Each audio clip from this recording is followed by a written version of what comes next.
आज सबसे पहले बात रूस यूक्रेन के बीच चल रहे युद्ध क्षेत्र से आ रही बहुत बड़ी खबर की। यूक्रेन में इस समय जनमत संग्रह की शुरुआत हो चुकी है। आज से रूस के कब्जे वाले इलाकों में जनमत संग्रह की शुरुआत हो गई है। यूक्रेन के जिन इलाकों में जनमत संग्रह कराया जा रहा है वो है डोनेट्स्क, लुहांस्क, खेरसन और जापोरिजिया। यानी इन इलाकों में व्लादिमीर पुतिन ने क्रिमिया वाली चाल चल दी है। यहां पर व्लादिमीर पुतिन के सैनिक पहले से ही कब्जा जमाए हैं और आज सुबह से ही वोटिंग की भी शुरुआत हो चुकी है। आज से ये वोटिंग मंगलवार तक चलेगी, यानी 27 सितंबर तक वोटिंग होगी। ये जनमत संग्रह ठीक वैसे ही है जैसे साल 2014 में क्रिमिया में हुआ था। यूक्रेन और पश्चिमी देशों ने रूस के इस जनमत संग्रह की आलोचना की थी। वहीं रूस के इस कदम को यूक्रेन पर कब्जे की ओर बढ़ाए गए एक और कदम के तौर पर देखा जा रहा है। यानी कि वो पट्टी जो रूस को काले सागर से जोड़ देगी, उस पर पूरी तरह से औपचारिक तौर पर कब्जा करने की ये चाल, इसे ऐसा देखा जा रहा है।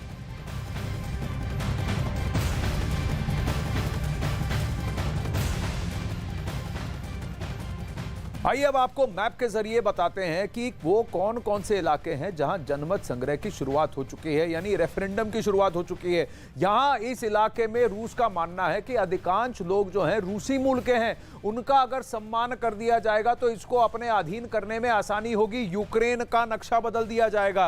ये पूरा यूक्रेन है, लेकिन फोकस व्लादिमीर पुतिन का हमेशा से, और मैं बार बार कहता रहा हूं यहां अखाड़ा में, कि उनका फोकस यहां इस तरफ दक्षिण पूर्वी यूक्रेन में ही रहा है। पूर्वी यूक्रेन से लेकर दक्षिण पूर्वी यूक्रेन तक ये एक लकीर खींचना चाहते हैं। इस पट्टी को आजाद कर कर अपने अधीन करना चाहते हैं, क्योंकि मेनलैंड रशिया ये काला स्पॉट है।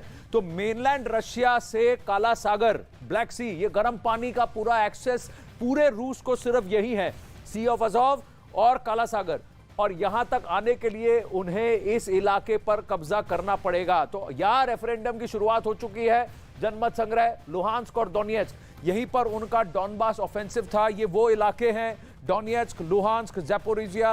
पुतिन की रणनीति मास्टर स्ट्रोक कही जा रही है, क्योंकि इससे पहले रूस के सरकारी मीडिया में जनमत संग्रह का एक नतीजा भी दिखाया जा चुका है, जिसमें यह कहा गया है कि इन चारों इलाकों के 80% से अधिक लोग रूस में शामिल होना चाहते हैं। क्यों? क्योंकि अधिकांश ये लोग रूसी मूल के बताए जाते हैं। यहां पर जब से 2014 में क्रिमिया पर कब्जा हुआ, तब से यहां पर एक डॉनबास ऑफेंसिव चल रहा है, यहां लड़ाई चल रही है।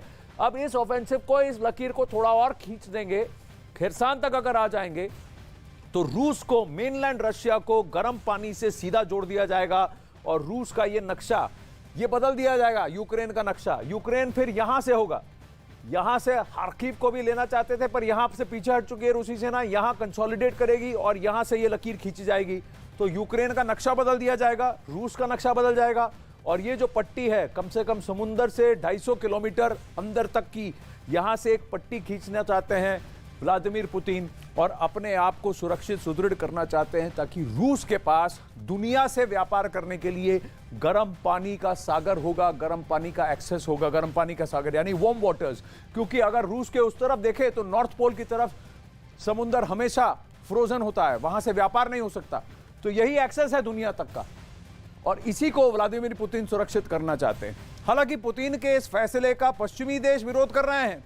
इसके बावजूद यूक्रेन में पुतिन ने क्रिमिया वाली चाल चल दी है। उन्होंने यूक्रेन में जनमत संग्रह की शुरुआत कर दी है और इसको लेकर पुतिन यूक्रेन के उन इलाकों में जनमत संग्रह करा रहे हैं जो उनके कब्जे में हैं। डोनेट्स्क, लुहांस्क, खेरसन, जापोरिजिया, ये वो इलाके हैं जहां जनमत संग्रह की शुरुआत हो चुकी है। इसके लिए बाकायदा वोटिंग की शुरुआत हो गई है। सुबह से ही मतदान हो रहा है। पुतिन का प्लान है कि आज से 27 सितंबर तक वोटिंग कराई जाएगी। पुतिन के इस प्लान से यूक्रेन के ये इलाके उसके पूरे कब्जे में आ सकते हैं, क्योंकि वो कहेगा लोगों का मत है कि वो रूस के साथ रहना चाहते हैं। तो अब तो यहां कब्जा रूस का ही होगा, अब यहां छोड़ेंगे नहीं। और फिर पूरे सैन्य बल के साथ इस लकीर को वो खींच देंगे और इस पूरे एरिया को वो अपने कब्जे में कर लेंगे। मैंने आपसे कहा था पट्टी खींच रहे, देखिए ये 200 किलोमीटर तक की है, समुंदर से लेकर, यानी यहां से लेकर, कोस्ट से लेकर 200-250 किलोमीटर इनलैंड, ये एक सीधी पट्टी है। इस पट्टी को अगर अपने अधीन कर लेते हैं और फिर यहां पर अपने आप को थोड़ा सा और सुरक्षित कर लेते हैं, तो रूस क्या करेगा? मेनलैंड रूस, इतना बड़ा रूस, और उसको यहां गर्म पानी का एक्सेस मिल जाएगा। यूक्रेन की लकीर, यूक्रेन का मैप बदल जाएगा, नक्शा बदल जाएगा, लेकिन रूस की किस्मत बदल जाएगी।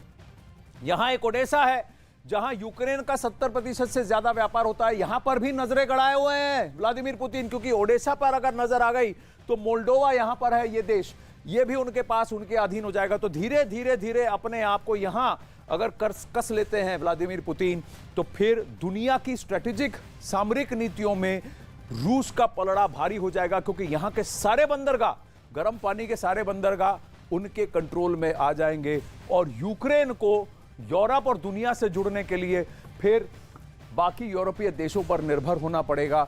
और यही चाल व्लादिमीर पुतिन की है।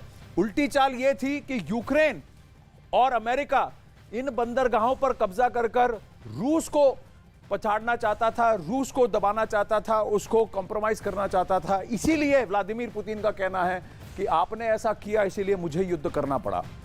सारी जिम्मेदारी, सारा गेम सामरिक है, स्ट्रेटेजिक है, दुनिया से जुड़े रहने के लिए, व्यापार के तरीके से, इकोनॉमिक्स है इसके पीछे। इसीलिए ये अब रेफरेंडम लोगों का कहा जा रहा है कि अगर जनमत मेरे साथ है तो फिर मैं लड़ाई कर सकता हूं, युद्ध कर सकता हूं, इस जगह पर कब्जा कर सकता हूं और यूक्रेन का नक्शा बदल सकता हूं। अब रूस में बड़ी खबर, रूस में 3 लाख सैनिकों की लामबंदी के आदेश के बाद जबरदस्त हड़कंप मचा हुआ है। लोगों को यह समझ नहीं आ रहा है कि वो रूस में रहें या फिर रूस से चले जाएं। इस आपाधापी वाली भरी हालात ने महज कुछ ही घंटों के भीतर पूरे रूस का माहौल ही बदल दिया है। खास बात यह भी है कि जब से रिजर्व सैनिकों की भर्ती के ऐलान किया गया है, यूक्रेन और ज्यादा आक्रामक हो गया है।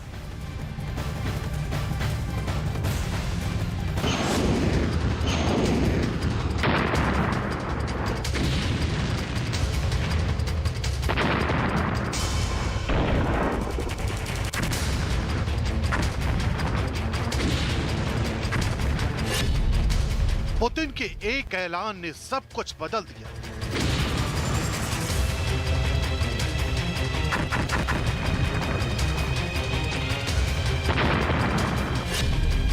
पुतिन के एक ऐलान ने यूक्रेन को हमलावर बना दिया।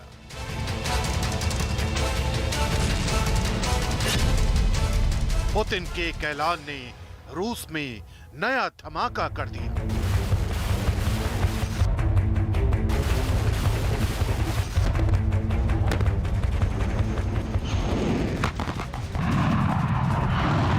पुतिन जिन्हें अपनी जिद के लिए पूरी दुनिया में जाना जाता है, पुतिन जिन्हें अपने अडिग फैसलों के लिए जाना जाता है। भाई अमित शाह